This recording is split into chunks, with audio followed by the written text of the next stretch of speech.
one of the things I always tell founders is be intellectually curious. It is so important.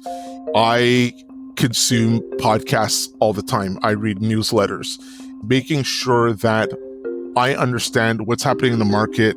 What are other CEOs talking about? What are health systems talking about?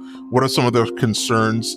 And so that, in addition to my foundation as a nurse and my career experience, has really helped me to get to where I am today.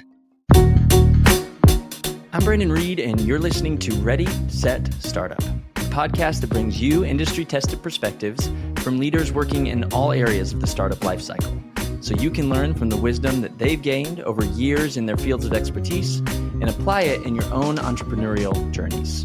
Let's get into it. On today's show, I'm talking with Daniel Yeboah, co-founder and CEO of Revella Health.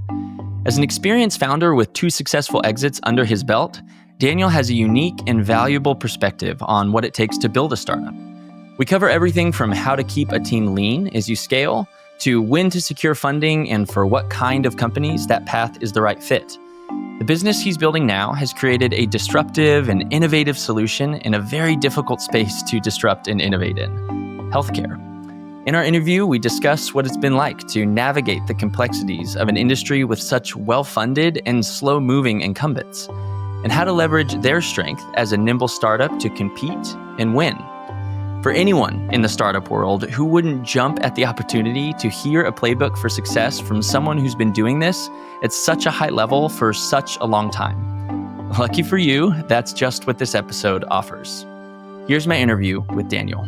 All right, we have Daniel Yeboah with us today. Daniel, thanks for hopping on. Thanks for joining me.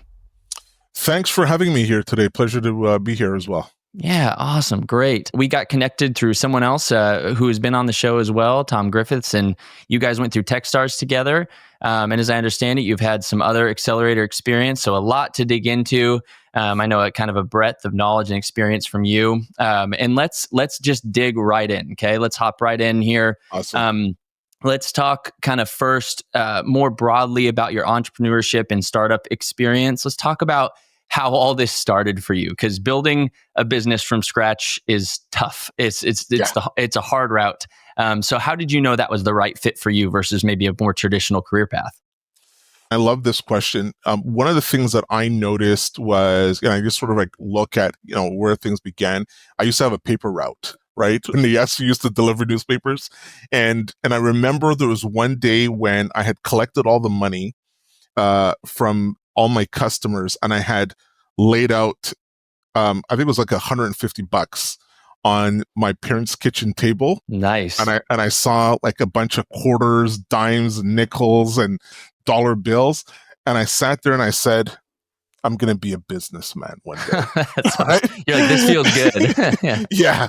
But more importantly, I think, as I went through my life's journey and my career, one of the things that I noticed all the time is every employer that I went, I was always looking at, how do we improve something? This is a pain point. This needs to be improved.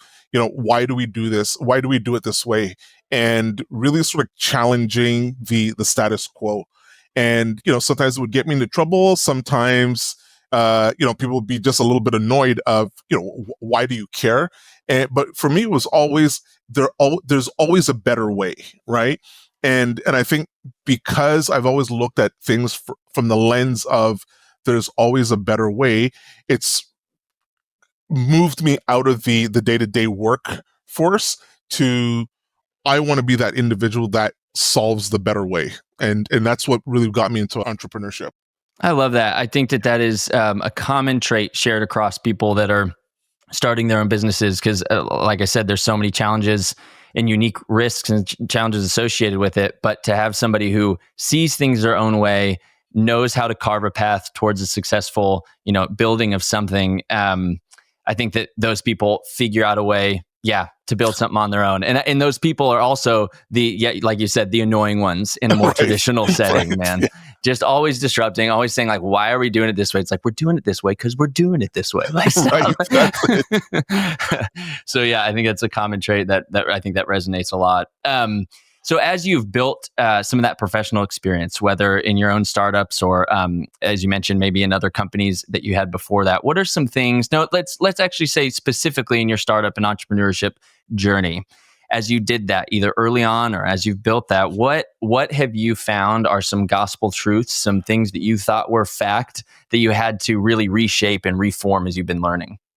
Yeah. I think for me, one of the things was, if you build the best product, the customers are automatically going to show up. They're going to be banging at your door. Hey, we want to use it. And quickly realize that that's absolutely not true, right? One of the things that I've come to truly understand and appreciate is it's distribution, it's sales, it's storytelling, right? And all of those things matter. And I think it matters even more than the product itself. Because really, like, if you have the best idea, it doesn't mean anything. It's how do you get your idea into the right hands, right? That the idea that turns into a product into the right hands.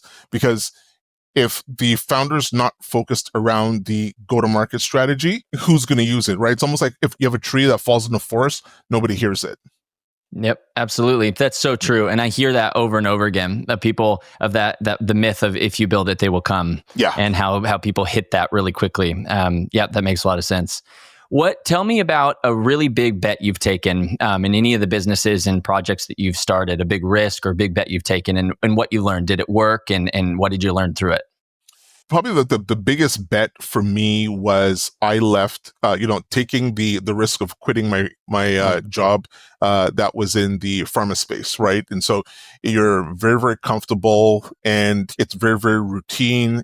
And I'll be very, very honest. It's if you do nothing, if you keep things the status quo, no one says anything. And I think for me, it was taking that leap of faith and saying, you know what, coming back to there's got to be a better way, and doing it, right?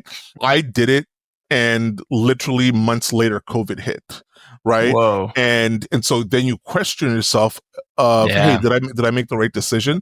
But I think it was the best decision, because that actually forced me to pivot, right? Because when you're faced with, well, everything is closing in the world, your original idea has to change to something else, right?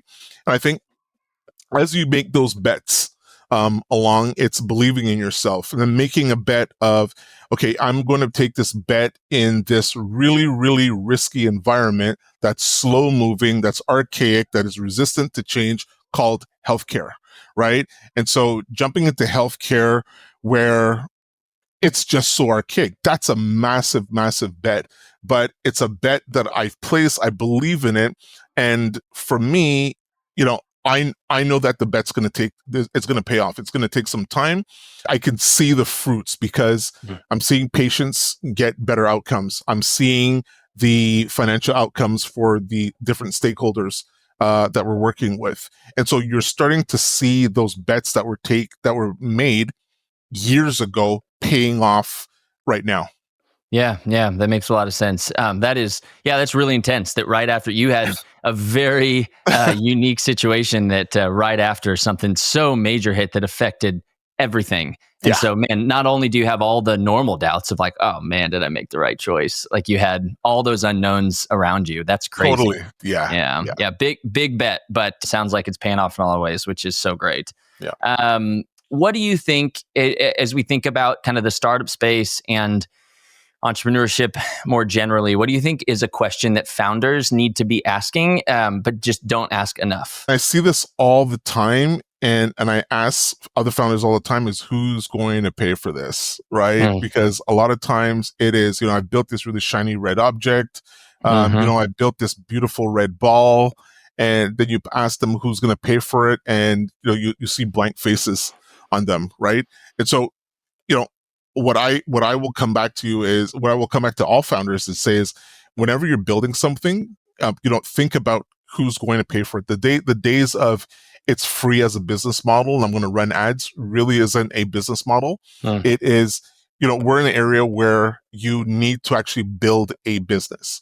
And so whatever it is, who's the stakeholder because a lot of times, especially in healthcare, the user is also not the buyer, right? And Mm, that further complicates things. And so mm. really look at who has the biggest pain point, and can that entity that has the biggest pain point pay for it? And is there a mechanism for them to pay for it? And so that's one of the things that I will always encourage a founder is figure out who's going to pay for it before you go too far down the rabbit hole. Yeah, that's so interesting. And it's even another level of that question is like often you'll say who's going to pay for it, and they'll tell you, well, I told so and so and so and so about it, and they're like, "Oh man, that's really neat." And then if you ask them, "Would you pay for it?" Oftentimes like, "Well, like when it comes time to get your wallet out and actually make that payment, it's a different answer than the answer to the question of like, is this cool? Would you use it?" Like people in theory say yes, but when it comes time to pay for it, would they actually pay for it? And I think how you prove out that concept, and that's the balancing act, right? Is like MVP enough to understand will people pay for it, build out the experience enough to understand like is the usability there. And you have a unique situation, like you said in your healthcare, is like the user is not only always the one paying. Right. So there's some unique questions there too. Yeah, and so just to add on to it is, when you look at healthcare, what makes it so complex is there's multiple stakeholders as part of that buying process. So you have the financial buyer, or the economic buyer. So that might be the CFO, right? And then you have it might be the physician, that it might be part of their workflow. And then you might have a third stakeholder that's again within that healthcare organization. Then you also might have a champion, right? And so the champion is that individual that's going to bring you across the finish line.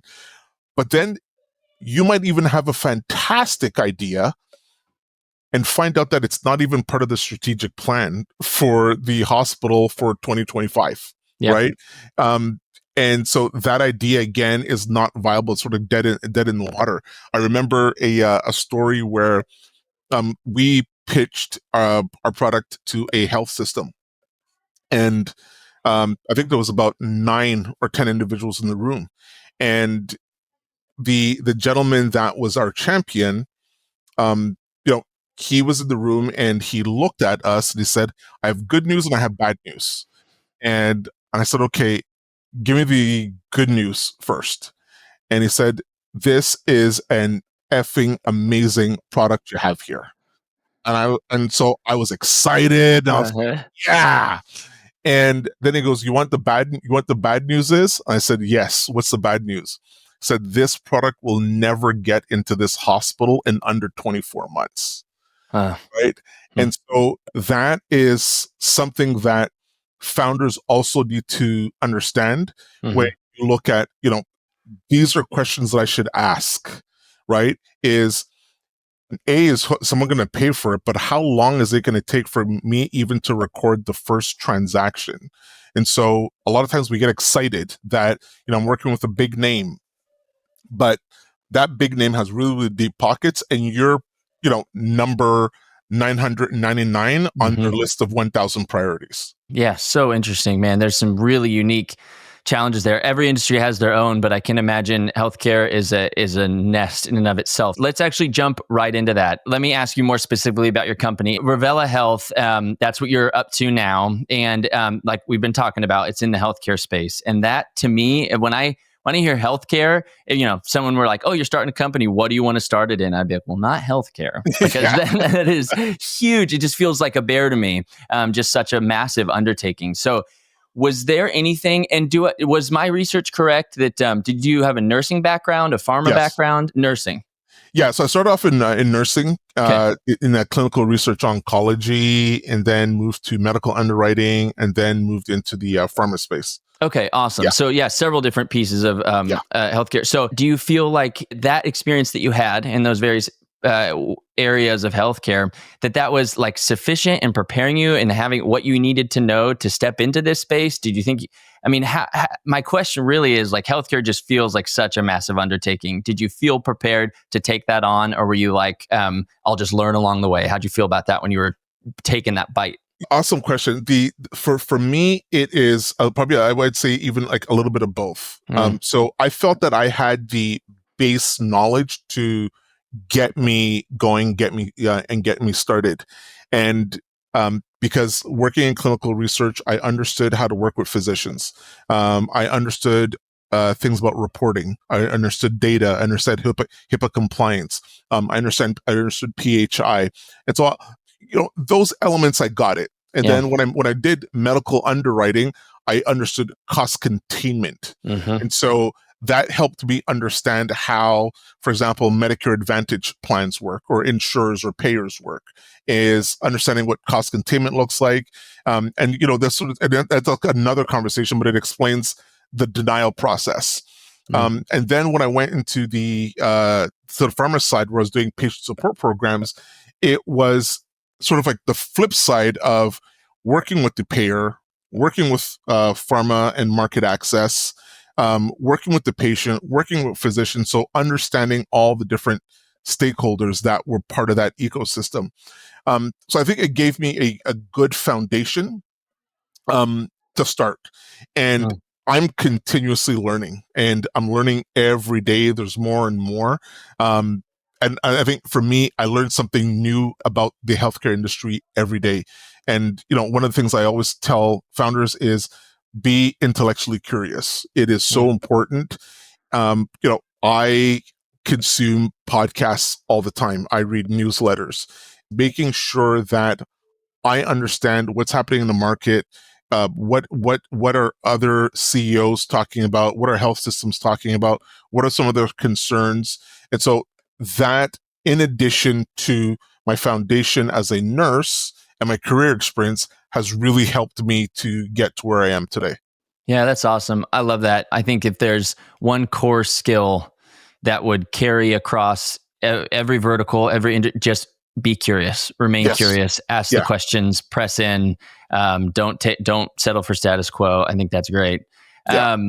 As you have, gotten involved more in the healthcare space in this capacity, and continued to build Revella, have you encountered any major I guess we could call them roadblocks to progress, as you've kind of created a startup in the space with like such I would assume, I don't know who your competitors are, but talk a little bit about that, of such well-funded incumbents, I would think, in this space. Have you hit any major roadblocks? How'd you navigate those? A great question. Large incumbents have deep pockets, right? Mm-hmm. And so, and they also have long-standing relationships. And so, it's sort of, sometimes it's a little depressing when you look at, you're working on something, and then the very next day you see the incumbent issue this big press release that they're working with a competitor of yours, right?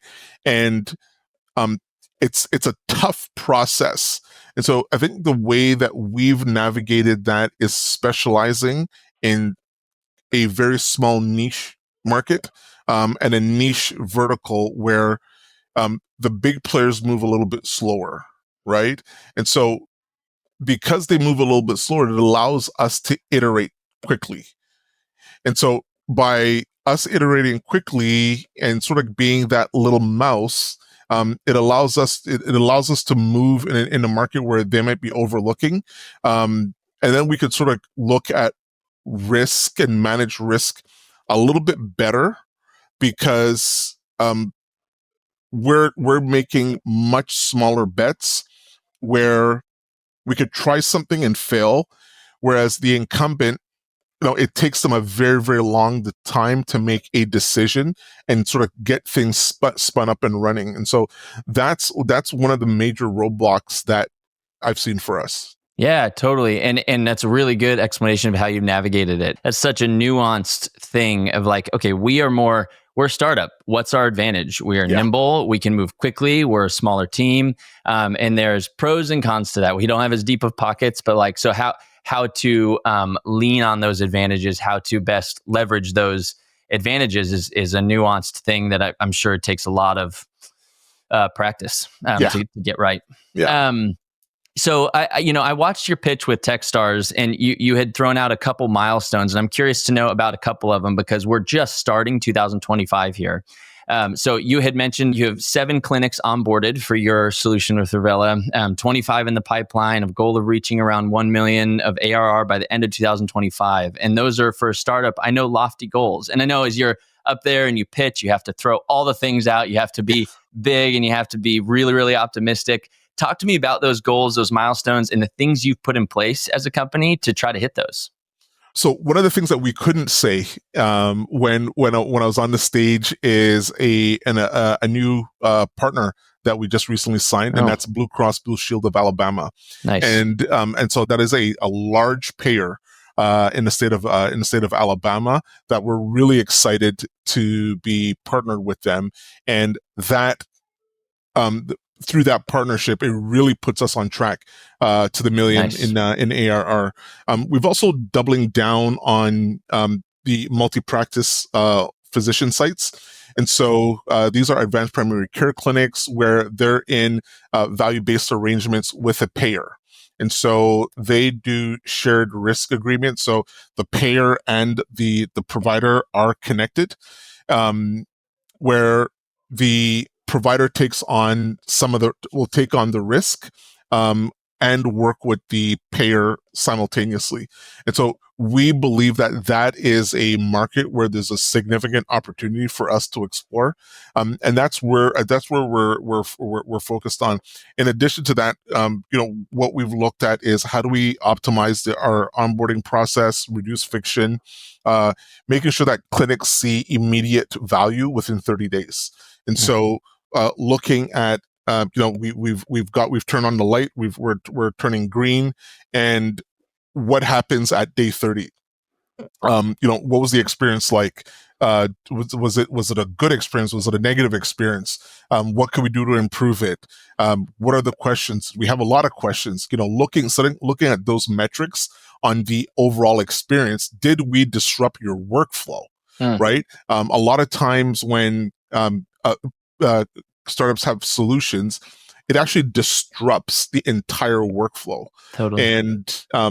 And so that's something that absolutely needs to be considered.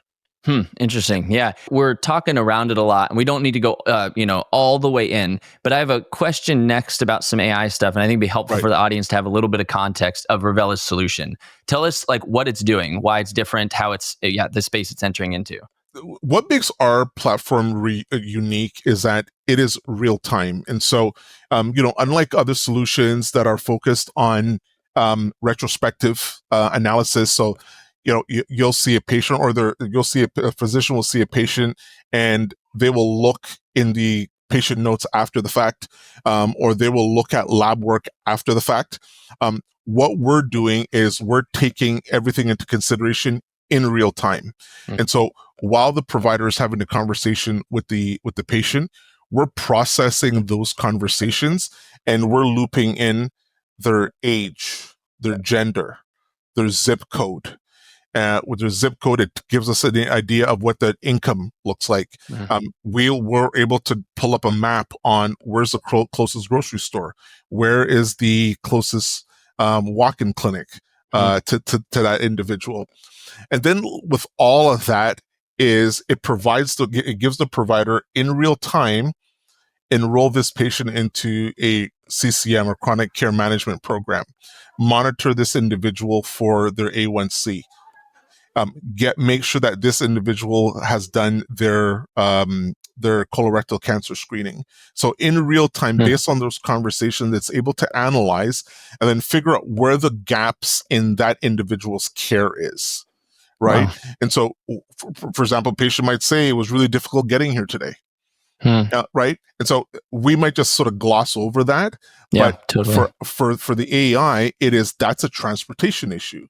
And so now we flag it as there's a transportation issue with this individual. Now, the provider doesn't have to act on every single thing that we give them, enters the output, but it acts now as a clinical decision tool where these are all the flags. You can act on it, or you can choose not to act on it. And so the clinician now makes the final decision as to, this is what I will do today. It'll tell you this is what you should consider at your next appointment, right? But this is all based on that conversation that is had between the patient and the provider. That's amazing. One clarifying question: is it happening?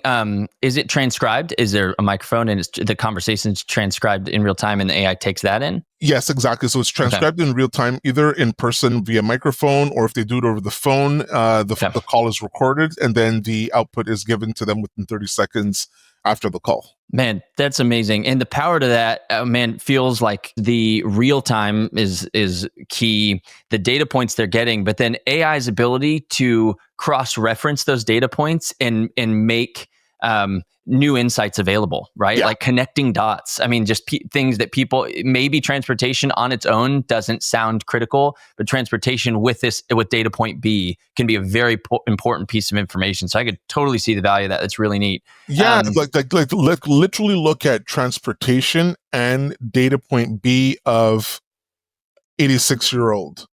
Sure. And data point C of CHF with diabetes, right? Now put all those data points together. Totally. If transportation is an issue, that individual could be at potential risk, right? Because they can't make their next appointment. If they can't make their next appointment, the physician's not able to follow up with them. The physician's not able to see and see how that individual is doing, which could ultimately result in that individual having an ER visit. Sure. And that ER visit becomes costly. It could then even turn into a full admission, which costs even more. And so it's really looking at how do we avoid unnecessary ER visits and also reduce cost. Amazing, man. That's a really, I don't have even knowledge of this space, and I can immediately hear the value in that. That's really cool. As we talk about the AI part of the solution, I mean, that feels like the core of it. So it's driven by that and enabled by that in so many ways. You know, as we talk about, investors, and you did Techstars, you've done several other accelerators. And you're pitching this product. I've heard a lot in this space of like this kind of idea of AI fatigue, that founders often throw out AI as like here's our solution. Oh, and also AI, and just kind of tacking things on when really the tech stack like isn't there to support that. It's not really an AI solution. They just threw some AI on there because they integrated with ChatGPT in some way. How do you get investors to know that you are different, that that's not what's happening here? Have you encountered that? Have you felt that? And how have you pushed through that to say we are truly built on AI? AI is the core of our solution, not just something we're using as a buzzword. Fantastic question. One of the things that I've always said is don't be a GPT wrapper, right? And so one of the things that I'll say, and giving out a secret out here, 99% of all the AI scribes in the market are ChatGPT wrappers, right?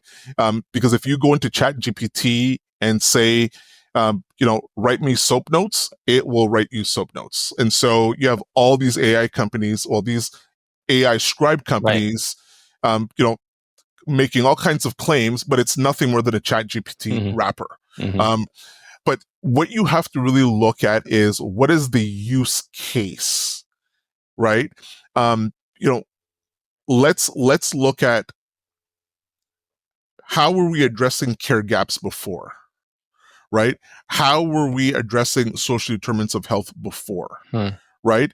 Now, can we use AI in a way that accelerates that output to come out? Is there a way that using AI gives us an unfair advantage, right? And literally not making it based around a ChatGPT solution, but is there something unique in your data sets that is being drawn on to provide output to provide that final output? And so we use a lot of different custom large language models. We use some that have I think there's one that we use has 2 million medical records that compares against those medical records, and that's something that ChatGPT just simply doesn't have, right? And so it's really important that when you're building out your solution, look at how can I take my solution to make it defensible against ChatGPT. And so the question I ask is, if ChatGPT were to release a new feature tomorrow, would it kill your company? Right. And I remember Sam Altman made a comment that I think it was a couple of weeks ago that says, we will crush startups. Because so many startups are nothing more than ChatGPT wrappers. Right. Yep. Absolutely. That's so true. And have you encountered investors being wary of, like, as you talk about AI, are they like, all right, is this just another wrapper? I think maybe early on, I did encounter it. I think, but one of the things that we've done is we were able to take a lot of the feedback and criticism and look at how do we demonstrate defensibility. How do you demonstrate it? Yeah. Yeah. And so we haven't led with, we're an AI solution. Right. Yeah. This is what we do. And we leverage AI to help us get from here to there. With that being said, I think it creates a much better value proposition and business case for the use of AI and the leverage of AI, rather than saying that we're an AI company, right? Totally. Because it just puts you in a crowded field of a lot of other companies that say, yeah, we're a bunch of AI companies. Yep, absolutely. Your solution is enabled by AI, not necessarily. Yeah, you don't lead with that. It makes total sense. Yeah. You've built several other companies to successful exits. How many exits have you had as a founder? Two. Okay, 2 others. So how has those experience, congratulations, by the way, it's incredibly hard to do. How has your experience with those companies informed the way you're building Revella, the every fork in the road, what you're deciding to go this way or that, how you're deciding to sell, to market, your go-to-market strategy we talked about earlier. How has that earlier experience informed what you're doing now? It's been amazing. So I'll tell you, my very first startup is I ran, it was a music company, and I had, I think, 22 employees at one point. And one of the investors came and talked to me. His name is Larry Resnick. And he said, what do they do? And I told him, I have absolutely no idea. Right. I had no idea what anyone was doing, but they were just there in the office. And he came to me one day and he said, Daniel, you're going to fire every single person in the company. And then when you do that, call me. And then I'm leaving. And it was the most difficult thing that I had to do. But in 30 days, I literally let everybody go one by one. And one of the things that it taught me was how to actually grow and build the company. And so when it comes to the hiring process, is number one, really make sure you have a need for that individual before you go hire that individual, and have an understanding of what that individual is actually going to do. And what's more important is not only what they need to do, but do you have any type of experience or knowledge or background in that? And so I could show you. Doesn't mean I have to be the expert in it, but I need to be able to be part of that conversation. In my other start, and so I was able to exit that one, that company. So I learned some valuable lessons. And then in another company, where my other startup, I had an almost similar experience where I caught myself before getting there, and this time I let everybody go, right? And I let everyone go because I saw that things could be done better with the right types of individuals. And so again, I started letting everybody go, but this time I did everything. And so I answered the phone, I sent out the emails, I did the customer service, I did the sales. But then what it taught me was, this is, again, how to actually build all the components of a business. And so this is how sales should actually be done. This is how customer service should actually be done. This is how to put together your sales deck, right? And so by sort of taking apart everything and then putting everything back together, it's helped me in this startup with, these are lessons learned that I've taken with me.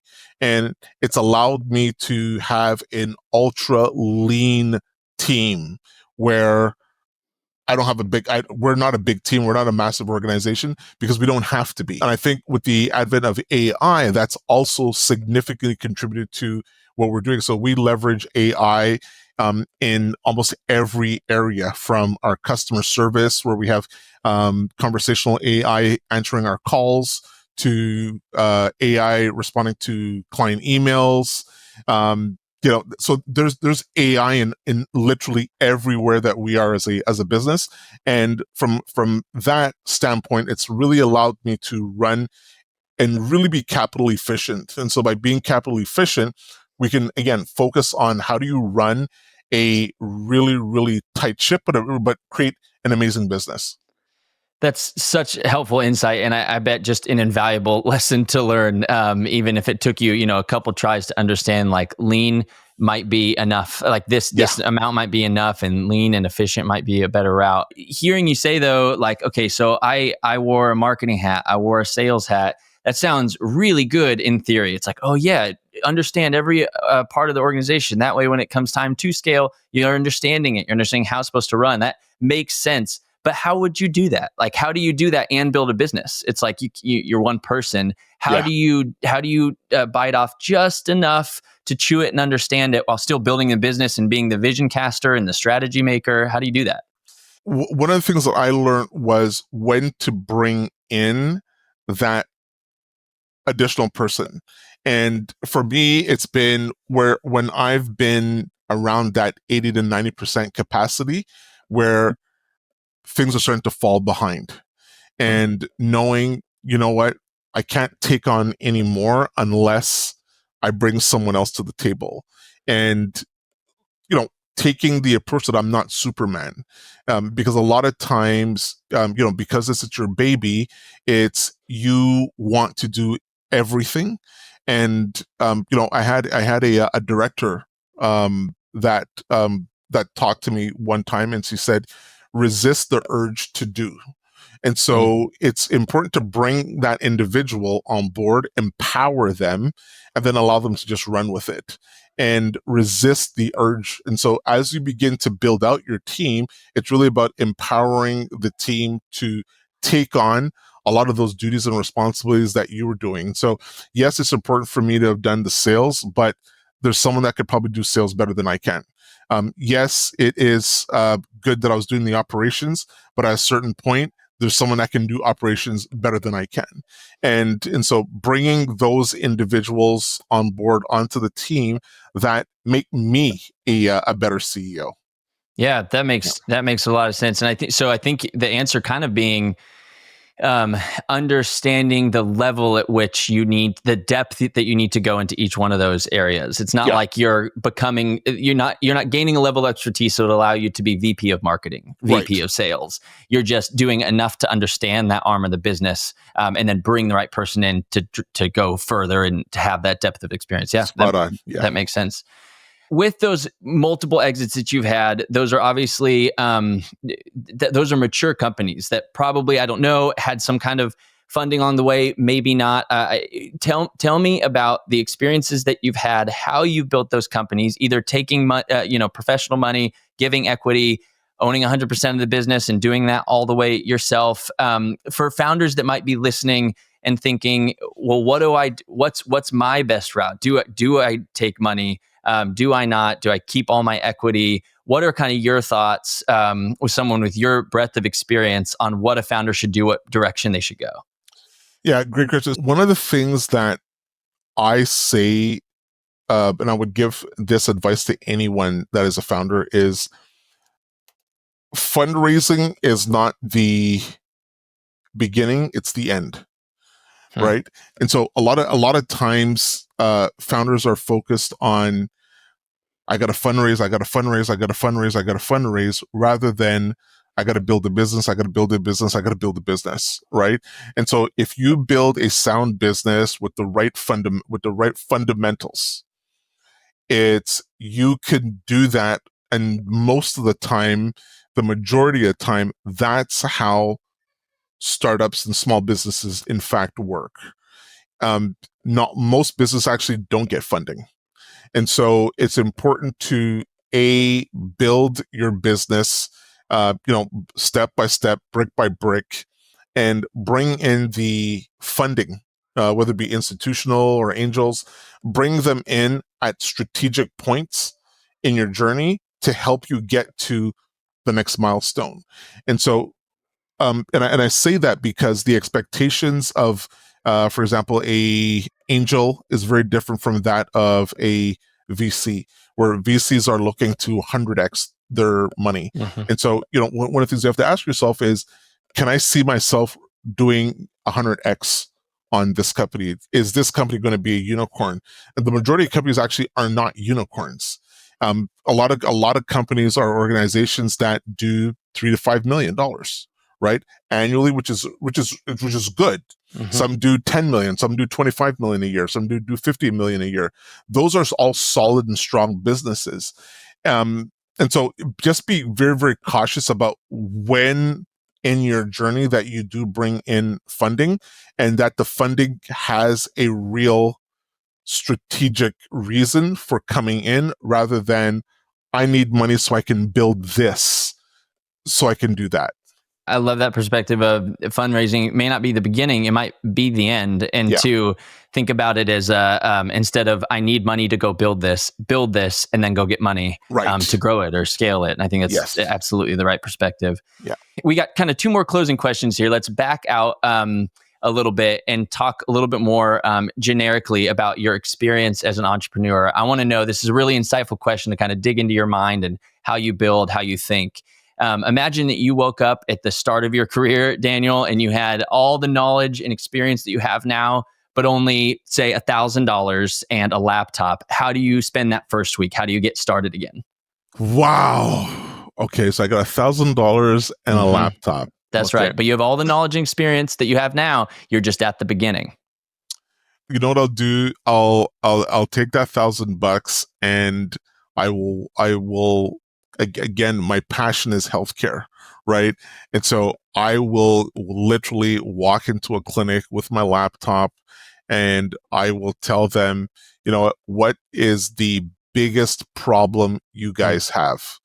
And then I'll go to another clinic and then another clinic. And I think that $1,000 will be used on Uber, right? And so, and then once the money runs out, then I'm going to go out and I'll actually build exactly what they told me was their problem, and then come back to them with it and get them to pay for it.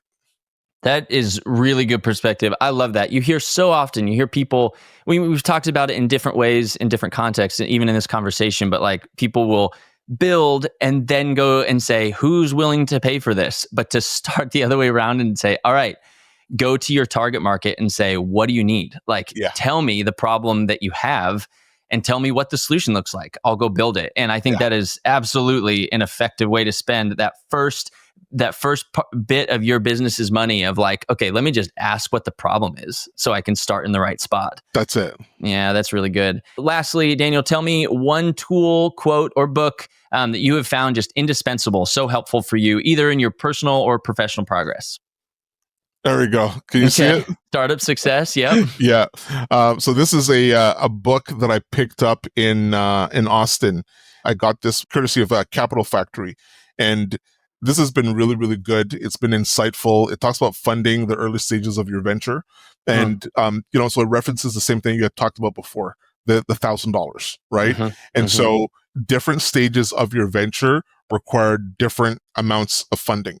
And so you can go from grant funding to accelerator funding to angel funding to VC funding, and then really understanding what are the moments. One of the things they talk about is the aha moments in the book.